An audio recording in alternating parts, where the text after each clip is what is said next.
पहाड़ की तराई में एक गांव है पारदपुर। उस गांव में एक बुढ़िया रहती थी।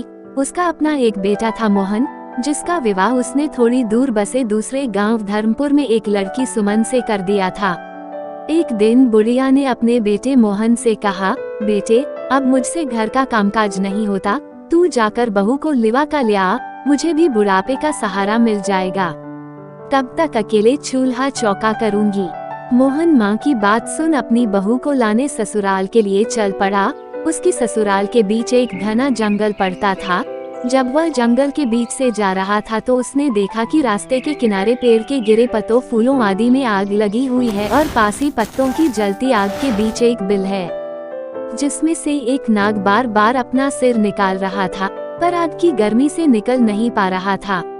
बुढ़िया के बेटे मोहन को आते देख सांप जोर से चिल्लाकर बोला, ए भाई, मुझे इस आग से बाहर निकालो, तुम्हारा बड़ा उपकार मानूंगा। मोहन ने कहा, तुम तो नाग हो, तुम्हारा क्या भरोसा, तुम निकलने के बाद मुझे काट सकते हो। नाग ने कहा, कैसी बातें करते हो, तुम मेरी जान बचाओगे और मैं तुम्हें काट लूंगा। ऐसी बात सोची भी नहीं जा सकती। नाग के बार बार निवेदन करने पर लड़के को दया आ गई और उसने अपनी लाठी की मदद से सांप को आग से निकाल दिया। नाग जैसे ही आग से बाहर हुआ, उसने लड़के से कहा, अब मैं तुम्हें काटूंगा। मोहन हक्का बक्का रह गया। थरथराते हुए उसने कहा, लेकिन तुमने तो न काटने का पक्का वादा किया था। नाग ने हंसते हुए कहा, अरे मृग, यह कलियुग है, कहने और करने में जमीन आसमान का अंतर है। यहाँ भलाई का बदला बुराई से है, यहाँ युग धर्म है, मैं तुम्हें काटकर युग धर्म जरूर निभाऊंगा।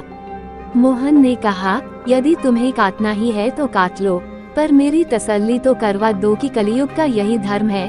नाग ने लड़के की बात मान ली। मोहन नाग के साथ जंगल चरती हुई एक गाय के पास गया और गाय को पूरी घटना सुनाकर बोला, गाय माता, अब तुम ही न्याय करो। गाय बोली, नाग ठीक कह रहा है, मुझे ही देखो, घास खाकर दूध देती हूँ, खेती के लिए बछड़े देती हूँ, लेकिन मेरे बूढ़े होने पर यह आदमी मुझे कसाई के हवाले कर देता है, यही इस युग का न्याय है।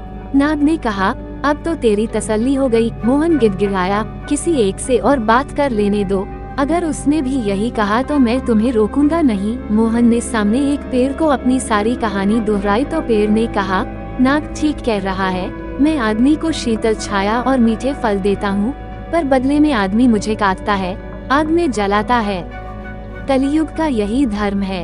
यह सुनकर मोहन ने नाग से कहा, मैं तुम्हारे काटने का विरोध नहीं करूँगा, लेकिन मेरी एक तिम इच्छा है। जब से मेरा विवाह हुआ है मैंने अपनी पत्नी का मुंह ठीक से नहीं देखा है। तुम मुझे एक अवसर दे दो, मैं अपनी पत्नी को देखकर वापस आ जाऊंगा, तब तुम मुझे काट लेना। नाग ने कहा, ठीक है, पर पत्नी से कोई बात ना करना और 3 घंटे के भीतर लौट आना। मोहन अपनी ससुराल पहुंचा। कुछ कदम दूर से ही उसने देखा, उसकी पत्नी दरवाजा साफ कर रही है। उसे देखकर उसकी आंखों से आंसू गिरने लगे। उसकी पत्नी उसे इस स्थिति में देख अवाक रह गई। वो कुछ पूछ पाती इसके पहले ही मोहन वापस चल दिया। पत्नी ने सोचा जरूर कोई विपत्ति आई है, वह भी पीछे पीछे चलकर नाग तक पहुंच गई।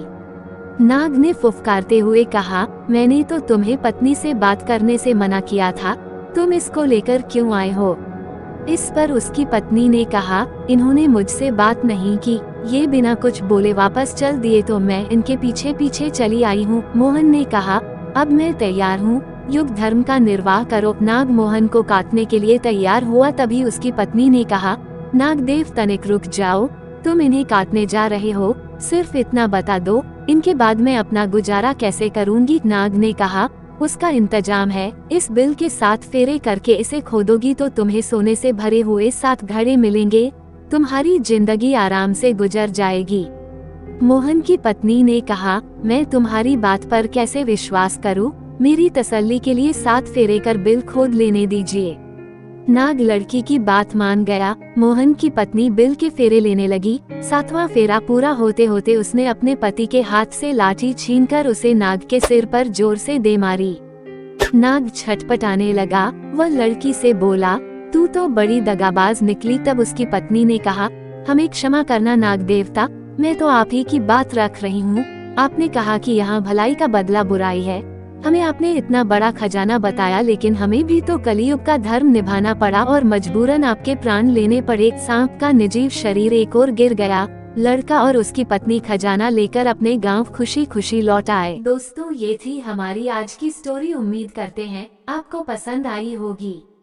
वीडियो को लाइक कर दें और चैनल को सब्सक्राइब कर लें। बेल आइकन को दबाकर ऑल पर सेट कर लें, जिससे आने वाली वीडियो का नोटिफिकेशन आप तक सबसे पहले पहुंचे। वीडियो देखने के लिए धन्यवाद।